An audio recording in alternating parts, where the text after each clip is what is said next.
Actually ही traditional केरळाच्या ज्या साड्या असतात त्याची फॅक्टरी आहे.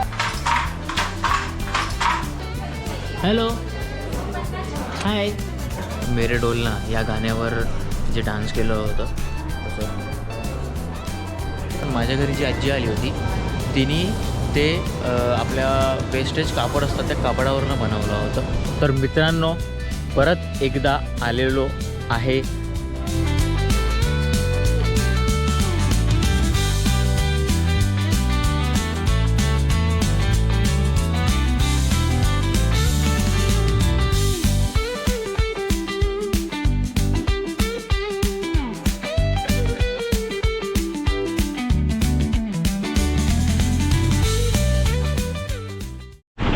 मित्रांनो ॲक्च्युली आता मी चाललो आहे सगळे साईट सीन्स बघायचे केरळाचे आणि आम्ही रिक्षा बुक केली आहे. सो त्या रिक्षामध्ये आम्ही असे 4 जण बसलो आहे आणि इथून आता सगळ्यात पहिले आम्ही जाणार केरळाचे जे ट्रेडिशनल साडी जे असतात ते साडीची फॅक्टरी बघायला, ते कसे बनवतात आणि त्यांचं काय मटेरियल यूज करतात वगैरे असे खूपसे त्यांनी सांगितलं मला. सो ते बोलले की इनकेस जर जमलं तर मी तुम्हाला फॅक्टरीच्या आतमध्ये घेऊन जाईन, अदरवाईज मग बाहेरून तुम्हाला मी फॅक्टरी ती दाखवेन की कसं असतं काय बनतं वगैरे. सो सगळ्यात पहिले आपण तिकडे जाऊ आणि बाकीचं केरला एक्सप्लोर करू. सो चॅनलला जर नवीन असाल तर सबस्क्राईब करा आणि लाईक करा, शेअर करा आणि व्हायरल करा.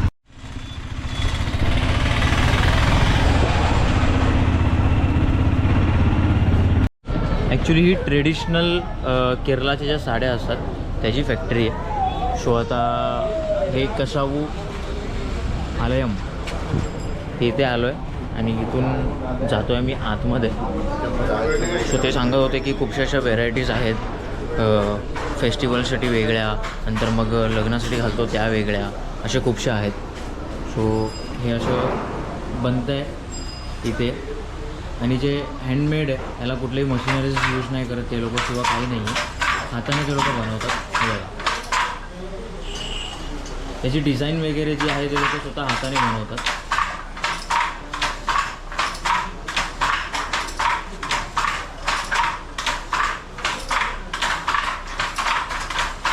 ना एक साड़ी बनाने में कितना टाइम जाता है? 20 मिनट. 2 दिन. त्यांना एक साडी बनवायला 2 दिवस जातात. त्या डिझाईननुसार त्या डिझाईन प्रकारे ते लोक साडी बनवतात आणि त्या हिशोबाने साडी बनवून मग आपल्याला देतात.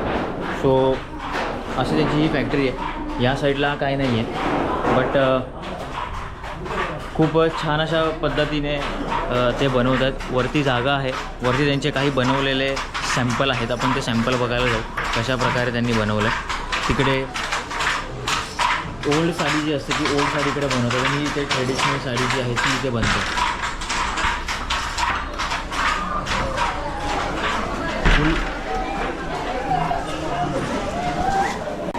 काही भारी वाटते. 1360 वരും हां. एक फिक्स रेट आहे. फुली पल्लू वर्क आहे, बॉडी फुल हां. सॉफ्ट कॉटनला वരും.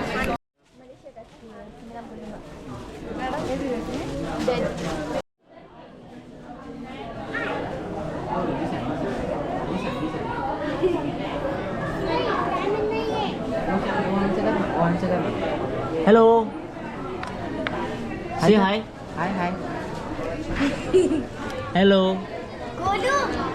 एक मिनिट राणी छोड. हॅलो हाय से हाय.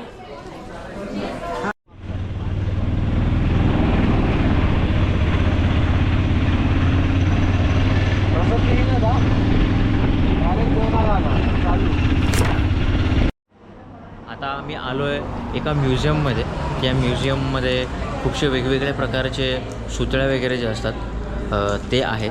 सो ते बघायला आलो आहे आणि खूप नारळाच्या ते वरचं जे कवच असतं त्या कवचने ते लोकांनी बनवलेलं आहे. सो असं त्यांनी सांगितलं आम्हाला. खूप वेगवेगळ्या प्रकारचे आहेत. आता मी दाखवतो. सर्वात मोठं इथे डिझाईन त्यांनी बनवलं आहे.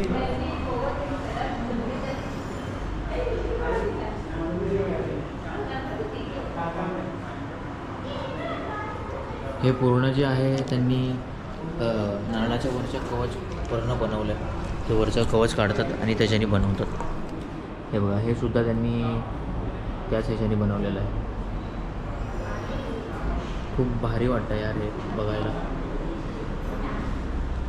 नॅचरल गोष्टीने जेव्हा एखादी गोष्ट आपण बनवतो ती खूप एक्स्ट्रा ऑर्डिनरी होते, खूप छान दिसते. जसं की आता हे पण त्यांनी इथे बनवलेलं आहे. हे पण नारळाच्या वडच्या ह्याच्याने बनवलेलं आहे. खूप भारी दिसत आहे आणि हे दिसायला इझी दिसतं आहे, बट खूप टाईम लागतो करायला. ते बनवायला एक एक त्याचे थ्रेड घेऊन बनवावे लागतात. इथे बघा, ही गणपती बाप्पांची मूर्ती आहे. गणपती बाप्पा मोरया. हे सुद्धा त्यांनी नारळाच्या वरच्या कवचनेच बनवलेलं आहे.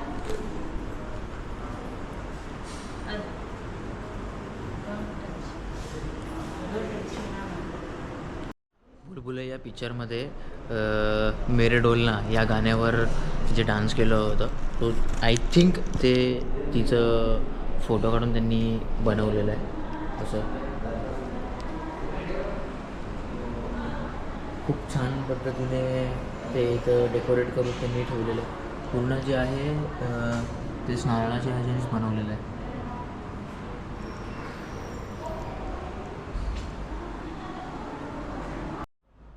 एक युनिक लाईट हाऊस त्यांनी बनवलं आहे. पूर्ण नारळाच्या ह्याच्याने बनवलेलं आहे. हा लायन आहे. हा पूर्ण नारळाच्या ह्याच्याने बनवलेला आहे. जरा पण त्यांनी असं वाटत नाही आहे की नारळाच्या ह्याच्याने बनवलेलं आहे. मी लांबून बघितलं तर मला पेंटिंग वाटली, बट जवळून बघितलं तर पूर्ण नारळाचंच बनलेलं होतं. हे आपण कथ्थकली डान्स करतो त्या डान्समधला एक हा गेटअप आहे. त्या गेटअपचं त्यांनी पूर्ण बनवलं आहे. आतमध्ये काही मूर्त्या आहेत, स्टॅच्यूज आहेत आणि काही हँड पेंटिंगसुद्धा आहे. सो ती त्यांनी इथे दाखवली आहे. खूप ओल्ड गेस्चर त्यांनी दाखवला आहे. म्हणजे ओल्ड जेव्हा त्यांच्या इथे काय बोलतात त्याला, त्यांच्या विलेजमध्ये जेव्हा ब्रिटिश लोक आले होते, त्यांच्याशी एक केरळाचे पीपल जे होते ते त्यांच्याशी संवाद करत होते, बोलत होते. सो तो एक पिक्चर त्यांनी इथे दाखवला आहे.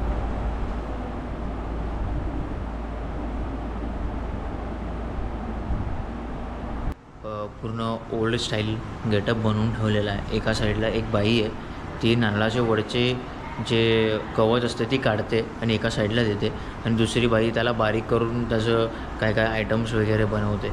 सो असं त्यांनी गेटअप बनवला आहे बघा इकडे.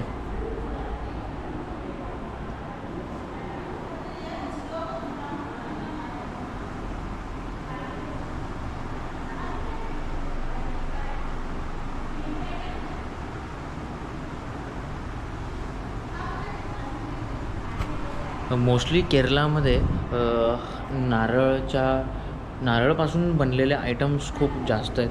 तर घरी वापरण्यासाठी भांडी वगैरे म्हणा किंवा मग सामान वगैरे असेल किंवा मग खायचे कुठले पदार्थ असेल तर ते मोस्टली नारळाच्या झाडाने बनवलेले खूप जास्त आहेत. जेव्हापासून आम्ही आलो आहे इथे तोच आम्हाला तेच दिसतं आहे.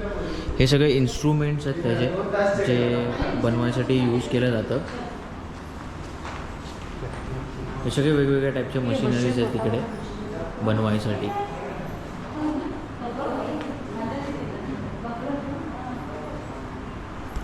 ही पूर्ण ओल्ड टेक्नॉलॉजी आहे. आधी हे वगैरे यूज व्हायचं, आता प्रॉपर मशिनरीज आलेले आहेत. जसे की हे असेल आता पूर्ण बारीक वगैरे करून मग त्याचे बारीक बारीक पीसेस वगैरे असे बाहेर काढणार. मग अशा खूपशा गोष्टी त्यांनी आता डेव्हलप करून बनवलेल्या आहेत. बट मोस्टली त्यांनी असं हे पूर्ण बनवून ठेवलेलं आहे. ओल्ड इज गोल्ड बोलतात ना, ते खरं आहे. कारण ओल्ड ज्या गोष्टीमध्ये जी मजा आहे ती आत्ताच्या गोष्टींमध्ये नाही आहे. त्या गोष्टी बघण्यामध्ये जितकी मजा येते ना, लेटेस्ट गोष्टी बघण्यामध्ये मजा येत नाही. आणि हे मला पूर्णपणे कळलेलं आहे. कारण आपण जेव्हा अशा ठिकाणी येतो आणि जेव्हा जुन्या गोष्टी जेव्हा बघतो सो खरंच खूप भारी वाटतं.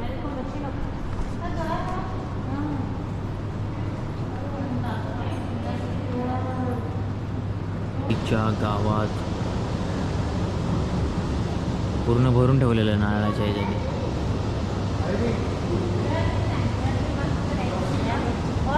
काय काय असतील इथे सर्व आहे.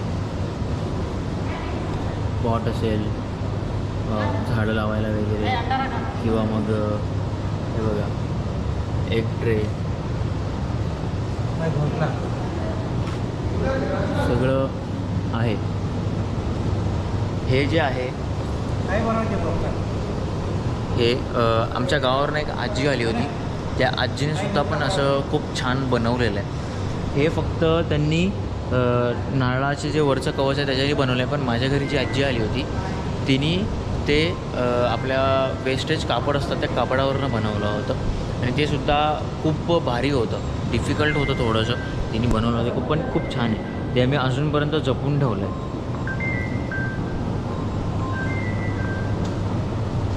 हे सगळे डोअर मॅट्स आहेत. आणि आतमध्ये आहे फॅक्टरी. त्या फॅक्टरीमध्ये सर्व काम चालू आहे. हे पूर्ण काम करत आहेत.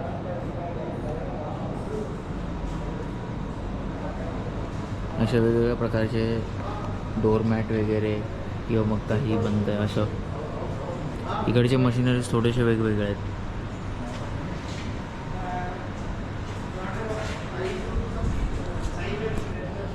आणि खूप भारी वाटतं रे इकडे आल्यावर, कारण खूपशा नवीन गोष्टी शिकायला भेटतात, खूपशा नवीन गोष्टी बघायला भेटतात. हे वूड हाऊस बघा. या वूड हाऊसमध्ये पण किती काय काय गोष्टी सर्व बनवून ठेवलेल्या आहेत.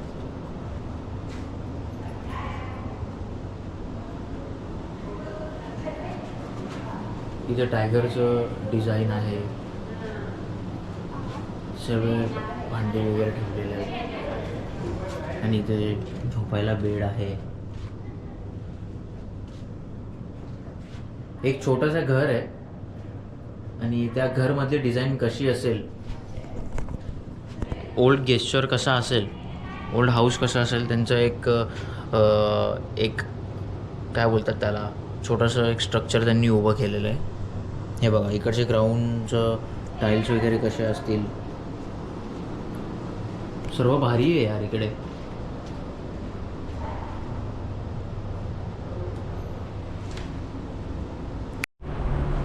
ताजमहाल बनवला आहे 60 वर्ष जुना, 60 इयर्स ओल्ड हा ताजमहाल आहे. त्यांनी बनवलेला आहे आणि त्याला मे बी अवॉर्ड भेटला. तिकडे एक सर्टिफिकेट त्यांनी ठेवलं होतं, माहीत नाही नक्की कसलं आहे, बट ठेवलं होतं.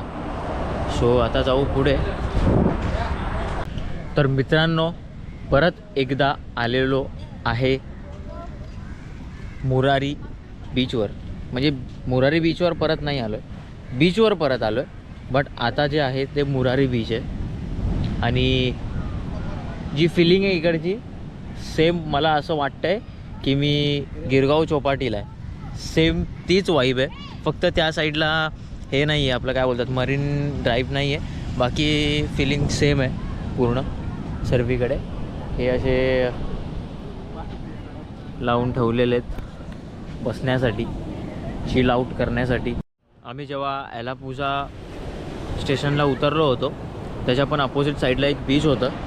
त्या बीचचं नाव तर मला माहीत नाही, बट त्या बीचला आम्ही सकाळी अर्ली मॉर्निंगला गेलो होतो, सकाळी 6-7:30च्या दरम्यान. तर तेव्हा त्या बीचला इतकं जबरदस्त असं पाणी होतं ना की भीती वाटत होती. आम्ही लांब उभं होतो तरी आम्हाला भीती वाटत होती त्या बीचजवळ जायला, पाण्यात जायला. बट हे जे बीच आहे हे थोडंसं नीट क्लीन आहे आणि थोडंसं शांत आहे पाणी. सो त्यामुळे एवढं काय वाटत नाही. सो बघू, आता आतमध्ये जायचा प्लॅन चालला आहे सर्वांचा. सर्व आतमध्ये जायचा विचार करतात.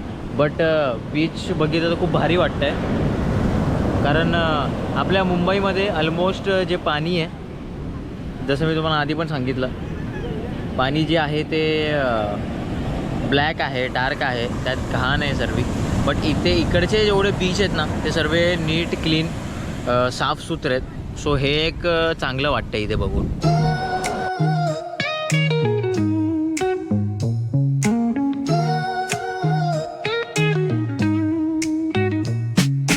Concrete dreams where the neon glows. Every block tells a tale the whole city lows. Life's a gamble on these streets, anything goes. Boom bap echoes through the alleys at night. Soulful samples lift the darkness. तर मित्रांनो इथे चर्चमध्ये आलो होतो. हे बघा, हे पूर्ण असं चर्च आहे.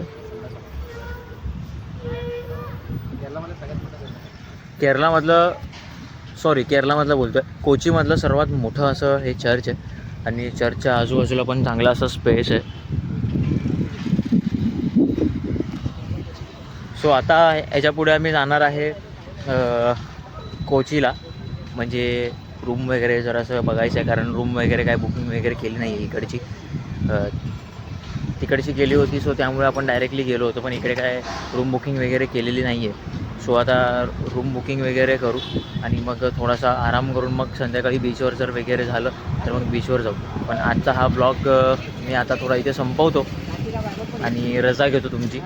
जर व्हिडिओ आवडला असेल तर लाईक करा, सबस्क्राईब करा, शेअर करा आणि जे स्पेशली नवीन आहेत चॅनलला त्यांनी सबस्क्राईब करून बेल आयकॉन दाबा, जेणेकरून माझा पुढचा व्हिडिओ जो असेल तर तुम्हाला लवकरात लवकर मिळेल. तोपर्यंत बाय बाय.